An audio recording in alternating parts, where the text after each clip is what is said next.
বাংলাদেশের মানুষ একটা বিষয়ে ঠিকই ঐক্যবদ্ধ হতে পেরেছে। শুনুন বিদ্যুৎ ও জ্বালানি উপদেষ্টা কি বলে। জ্বালানি উপদেষ্টা ফাউজুল কবির খানের মতে দেশের অপচয়ের কোনো পরিসীমা নেই। দেশের আমলা রাজনীতি কেউই দুর্নীতি বন্ধ হোক তা চায় না। এই যে ধরেন 9 মাস হলো এই যে অন্তর্বর্তীকালীন সরকারে আছি, একটা জিনিসের ব্যাপারে আমি একটা জাতীয় ঐক্যমত্য দেখতে পেয়েছি। সেটা হচ্ছে দুর্নীতির বিষয়ে জাতীয় ঐক্যমত্য। সবাই দুর্নীতি করতে চান, কেউ কিন্তু বাদ নেই। রাজনীতিবিদ, আমলা, অধ্যাপক কেউ বাদ নেই।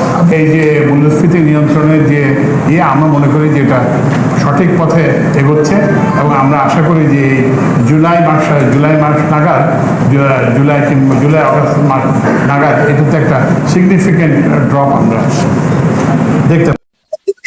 তিনি বিগত সময়ে একটা জিনিস উপলব্ধি করতে পেরেছেন যে এই একটা বিষয় সবাই ঐক্যবদ্ধ যে বাংলাদেশে দুর্নীতি থাকুক, বাংলাদেশে দুর্নীতি চলুক, এইটা সবাই চায়।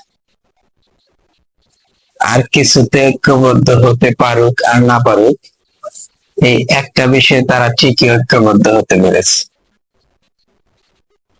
তাই আপনি যতবারই বাংলাদেশকে নতুন করে সাজাতে চান না কেন,